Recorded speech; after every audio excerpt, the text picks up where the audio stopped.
How to really network. You know networking is important. You probably started to hear this when you were young, that it's all about the people you meet, and because of that, it's not about what you know, but rather who you know. Well, that's not entirely true, and we'll get to that in a moment. And sure, that's obviously the first step, but you didn't need a so-called expert to tell you that. What I needed was someone to explain to me how to foster a growing relationship with the older, excellent, incredibly accomplished journalists who came before me, most of whom who've been doing this longer than both you and I have been alive. And along with that, teach me how to come off like I truly felt, ready to learn from them and grow because of them.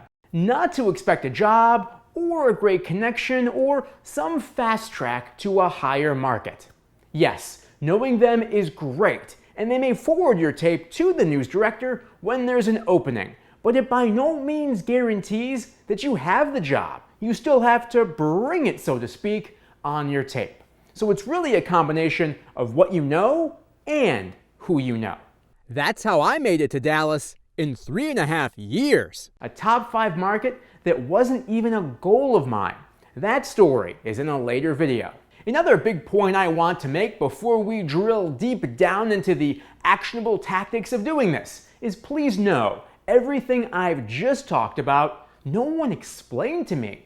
I learned this all myself, the hard way. So now you don't have to.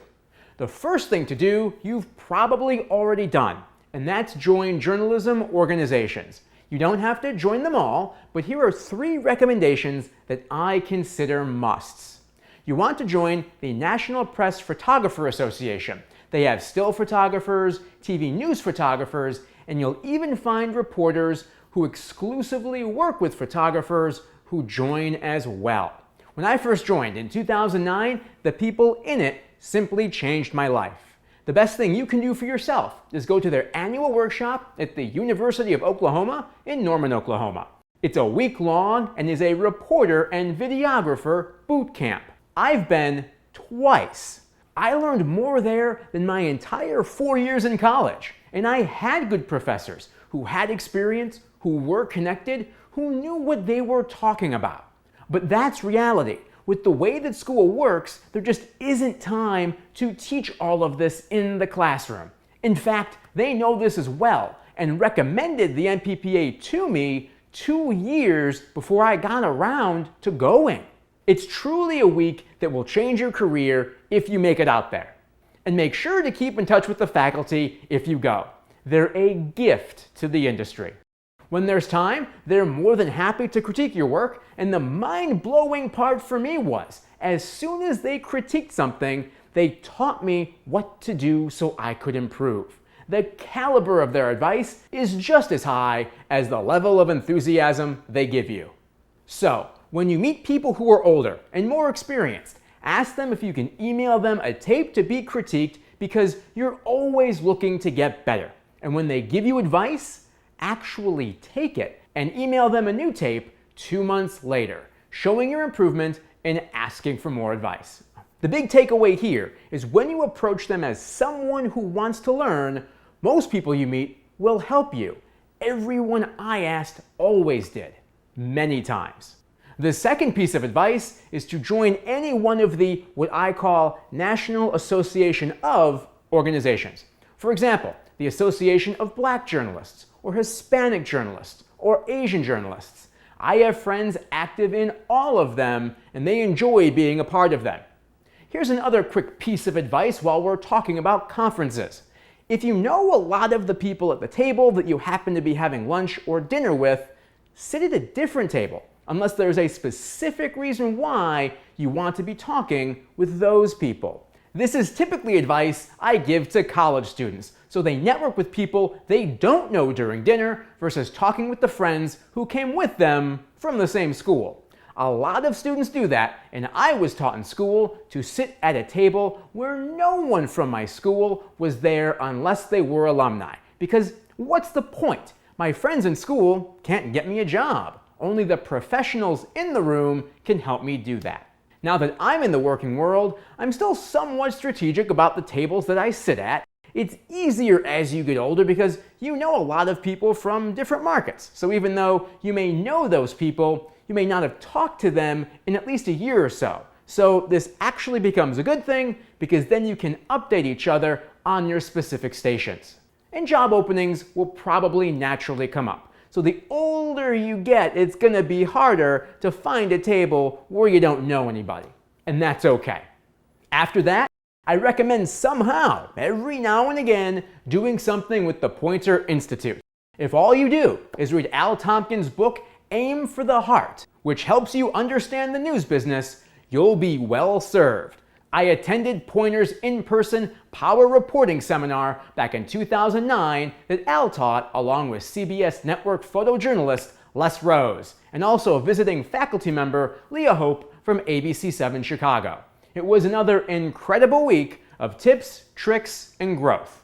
The person I stayed in touch with the most was Les, and in fact, still do. He's given me great advice on job searches as well as leveling up my skills. This is all to tell you that you as well will stay in touch with some of the people you meet for a long time. And keep in mind too that your fellow students and coworkers, as well as people that you go through workshops with, will all get new jobs at some point, probably like clockwork, every 2 to 3 years when their contracts come up. So, the person you meet today may become invaluable to you 3 years from now because they happen to be at a really good station with a job opening. This is the grace in all of this. They'll be parts of the unpredictable parts of your success that veterans only describe as luck. And again, this all only works because it's about what you know, having the skills to be qualified for the job just as much as it is who you know. Now, not everyone can afford to go to a workshop in beautiful St. Petersburg, Florida, but many can afford the training that Poynter does offer through its website, newsu.org. I've done some of that too. They have courses in a lot of areas and continue to expand. Something else you want to do at the very least, and this is completely free, is go to YouTube and look up the NPPA Quarterly Clip Contest. There you'll find TV photogs from around the country entering work every quarter, meaning every 3 months. When you see something you like, reach out to the journalist and ask them how they did it. Or if you have a question, go ahead and ask that too. The person's name and station are usually in the YouTube description box. If they answer you and give you advice, take it, and then send them the package proving that you took their advice. Also too, you can cold email reporters and photographers that you look up to. When I was at NBC5, a stranger emailed me after he found a job opening at the station asking for advice. I happily critiqued his tape and answered all of his questions. This leads to something that is powerful. If you know with certainty that there is a station you want to work for, but you know that the quality of your work is not anywhere near what that station puts on the air every day, reach out to the news director, tell them who you are, that you aspire to work for them, and ask them what you should be working on right now at your current station to get better, so one day you can work for them. Obviously, send them a link to a reel and tell them that you'd be grateful for a critique.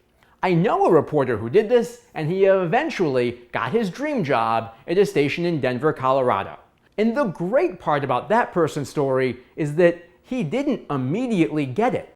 The news director didn't give him the next available job.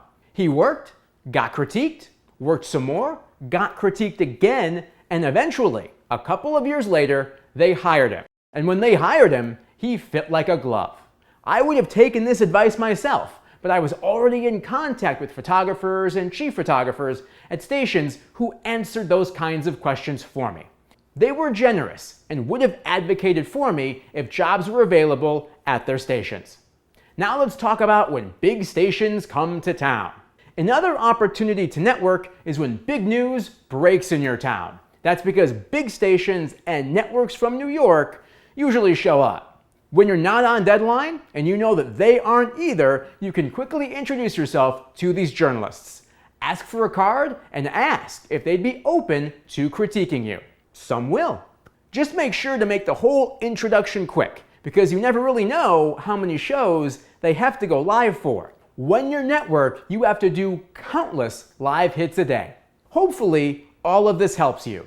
It certainly did me once I figured this all out. And because of that, have confidence that you'll watch your network grow. As always, if you have any questions, please feel free to reach out. I'll see you in the next video.